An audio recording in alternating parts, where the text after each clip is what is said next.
కాకా వెంకటస్వామి గారు మీ అందరికీ తెలుసు. చిన్నగా ఉన్నప్పటి నుంచి నిరంతరం రాజకీయాలలో ఉండి యూత్ కాంగ్రెస్లో జనరల్ సెక్రటరీగా ఉండి తర్వాత కార్మిక నాయకుడు, కార్మిక రంగంలో 100 ట్రేడ్ యూనియన్లో రాజీనామా చేసి రాజకీయాలలోకి వచ్చి ఆ రోజులలో వారు గుడిసెల వెంకటస్వామి అనే పేరు ఇప్పుడే మీరు చూశారు వీడియోలో. 75,000 గుడిసెలు. అంటే ఈరోజు ప్రభుత్వాలు, కేంద్ర ప్రభుత్వము, రాష్ట్ర ప్రభుత్వాలు దేశమంతటా హౌసింగ్ స్కీమ్ తేవాలని చెప్పి అందరు కూడా ఈ స్కీమ్స్ ప్రారంభం చేయడం జరిగింది. కానీ వెంకటస్వామి గారు ఆ రోజులలో 1970లోనే బీద ప్రజలకు వారికి గుడిసెలు వేయడానికి భూమి ఇప్పించడంలో ఇవన్నీ కూడా ముందు ఆలోచనతోని వెంకటస్వామి గారు ప్రారంభించడం జరిగింది. అంతేకాదు ఒకవైపు గుడిసెలు వేయించి ఇల్లులు కట్టించారు, ఇంకోవైపు కార్మిక రంగంలో కార్మికులకు ప్రత్యేకంగా ఎవరైతే కార్మికులు అన్ఆర్గనైజ్ సెక్టర్లో ఉన్నారో వాళ్ళందరికీ కూడా భద్రత కల్పించాలి, వారికి పిఎఫ్ కల్పించాలి. ఇవన్నీ కూడా వారు లేబర్ మంత్రిగా ఉన్నప్పుడు ఇవన్నీ చట్టాలు తీసుకురావడం జరిగింది. నేను ఒకసారి వారు లేబర్ మినిస్టర్ కేంద్రంలో ఉన్నప్పుడు నేను కాన్ఫెడరేషన్ ఆఫ్ ఇండియన్ ఇండస్ట్రీ హైదరాబాద్లో ఏపీకి అప్పుడు నేను ప్రెసిడెంట్గా ఉన్నాను. అప్పుడు చాలామంది వచ్చి చెప్పారు, సార్ మీ నాన్నగారు ప్రైవేట్ సెక్టర్ రంగంలో పెన్షన్ పథకం తీసుకొస్తున్నారు, ఇది ఇండస్ట్రీ నడవలేదు, మీరు కొద్దిగా మాట్లాడి ఈ విషయంపై ఆపాలని చెప్పి నాకు సూచన ఇవ్వడం జరిగింది. అయితే నేను పోయి మా నాన్నగారు నా మాట వింటాడని చెప్పి పోయి నేను వారికి రిక్వెస్ట్ చేయడం జరిగింది.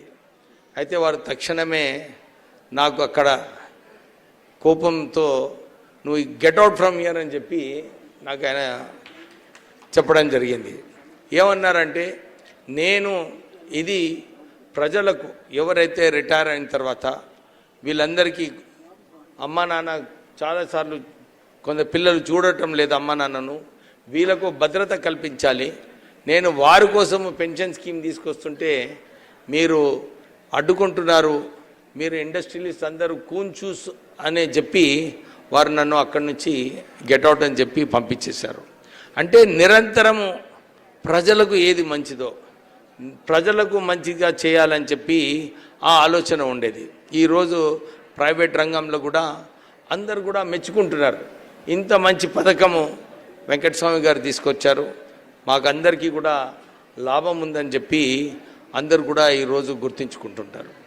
మీ అందరికీ తెలిసిన విషయమే, సింగరేణి సంస్థ BIFRలో ఉన్నప్పుడు కాకా వెంకటస్వామి గారు అప్పుడు పివి నరసింహారావు గారు ప్రధానమంత్రి ఉన్నారు, వారితో చర్చించి 400 కోట్ల రూపాయలు NTPCతో నుంచి సింగరేణి సంస్థకు రుణం ఇప్పించి ఆ సంస్థను కాపాడడం జరిగింది.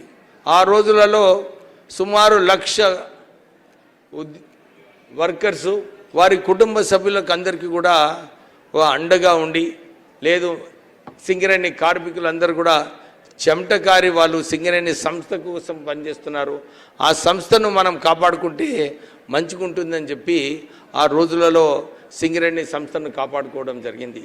ఈరోజు సింగరేణి సంస్థలో మొన్న ముఖ్యమంత్రి గారు వారు లాభాల వాటలో కార్యక్రమంలో వెంకటస్వామి గారిని గుర్తు చేస్తూ ఆ రోజులలో సింగరేణి సంస్థను కాపాడినందుకు ఈరోజు సుమారు 6,000 కోట్ల రూపాయలు ప్రాఫిట్ వచ్చింది. కార్మికులకు మేము బోనస్ ఇస్తున్నాము 34%. దాంతోపాటు కొత్త గనులు కూడా దానికోసం ఇన్వెస్ట్మెంట్ వస్తుందంటే ఆ రోజులలో కాకా వెంకటస్వామి గారు సింగరేణి సంస్థను కాపాడినందుకు ఈరోజు సింగరేణి సంస్థ మంచిగా నడుస్తుందని చెప్పి వారు చెప్పడం జరిగింది. అంతేకాదు తెలంగాణ ప్రాంతంలో నీటి సౌకర్యం మన అందరికీ తెలుసు, ఇరిగేషన్ ఫెసిలిటీస్ చాలా తక్కువగా ఉండే. వారే ఆ రోజులలో రాజశేఖర రెడ్డి గారితో కొట్లాడి ప్రాణహిత చేవల్ల ప్రాజెక్ట్ శాంక్షన్ చేయించడం జరిగింది. ఆ ప్రాజెక్ట్ వలన సుమారు ఆ ప్రాంతంలో నార్త్ తెలంగాణలో అన్ని చోట్ల కూడా మంచినీటి సౌకర్యం ఇచ్చే అవకాశం ఉండే, కానీ టీఆర్ఎస్ ప్రభుత్వం వచ్చిన తర్వాత ప్రాణహిత చేయాలని చేసి మొన్న కూడా మేము ముఖ్యమంత్రి గారితో ఇదే కోరినాం. ఈ ప్రాణహిత ఏదైతే ఉందో ప్రాజెక్ట్ తుమ్మిడిహట్ట నుంచి మళ్ళీ దీన్ని రివైవ్ చేయాలి. ఈ ప్రాజెక్ట్ని మళ్ళీ ఈ నార్త్ తెలంగాణలో ఆదిలాబాద్, కరీంనగర్ ఈ ప్రాంతాలకు సాగునీటి కావాలనుకుంటే ఈ ప్రాజెక్ట్ మంచిదని చెప్పి వారిని కోరడం జరిగింది. ముఖ్యమంత్రి గారు కూడా చెప్పారు, లేదు డెఫినెట్లీ మనము దీని గురించి ఆలోచించి ఈ ప్రాజెక్ట్ మళ్ళీ రివైవ్ చేసే అవసరం ఉందని చెప్పి కూడా ముఖ్యమంత్రి రేవంత్ రెడ్డి గారు చెప్పడం జరిగింది. అంతేకాదు కార్మిక రంగంలోనే కాదు, వారు సింగరేణి సంస్థతో ఆ రోజులలో రాజశేఖర రెడ్డి గారు ఉన్నప్పుడు సుమారు 30,000 పట్టాలు రామగుండంలో కార్మికులకు ఇప్పించడం జరిగింది. అదొక పెద్ద ఈవెంట్ అన్నమాట. ఆ రోజులలో సొంత ఇంటి కళ అని చెప్పి సింగరేణి కార్మికులకు ఉండే, వారు ప్రోత్సాహంతో ఆ రోజులలో 30,000 పట్టాలు కూడా ఆ సింగరేణి కార్మికులకు ఇప్పించడం జరిగింది. తర్వాత వారు విద్యారంగంలో మా ప్రజలు అందరూ కూడా బీద ప్రజలు ఉన్నారు, వారికి మంచి విద్య నేర్పించాలి అని చెప్పి doctor BR Ambedkar education institutions స్థాపించడం జరిగింది.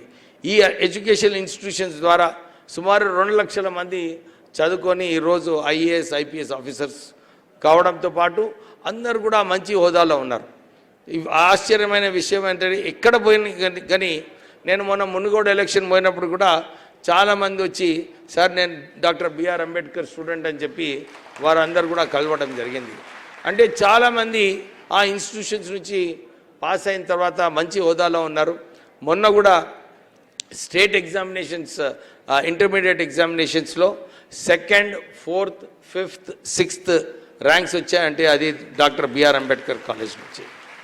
దాని తర్వాత మొన్న ఇండియా టుడే ఒక సర్వే చేసింది, ఈ దేశంలో మంచి విద్యా సంస్థలు ఏమున్నాయి అని చెప్పి. దాంట్లో doctor BR Ambedkar law college top 5th college in the country అన్నమాట. వాల్యూ ఫర్ మనీ ఆ కేటగిరీలో doctor BR Ambedkar law college 5th స్థానంలో రావడం జరిగింది. అంటే కాకా వెంకటస్వామి గారు అన్ని రంగాలలో మన పని చేయాలి, ప్రజలకు మేలు చేయాలని చెప్పి ఆ ఆలోచనతోని కాకా వెంకటస్వామి గారు పనిచేశారు. వారు ఈరోజు 96వ జయంతి సందర్భమున మళ్ళీ ఒకసారి మాకు కూడా, ఎందుకంటే వారి లెగసీ ముందుకు నడపాలి, వారి ఆశయాలు ఏదైతే ఉన్నాయో అవన్నీ కూడా సరిగా నడిపించి ప్రజలకు మేలుగా పనిచేయాలని చెప్పి ఆ ఆలోచనతో మేమందరం కూడా పనిచేస్తున్నాము. సో ఇది ఒక ఒకేషను, కాకా వెంకటస్వామి గారి జయంతి సందర్భమున కొందరు జ్ఞాపకాలు చేసుకొని వారి ఆశయాలు కూడా ముందుకు తీసుకెళ్లాలని చెప్పి ఈ సందర్భమున మీరు అందరూ వచ్చినందుకు మీ అందరికీ అభినందనలు చెప్తూ ముగిస్తున్నాను. Thank you very much.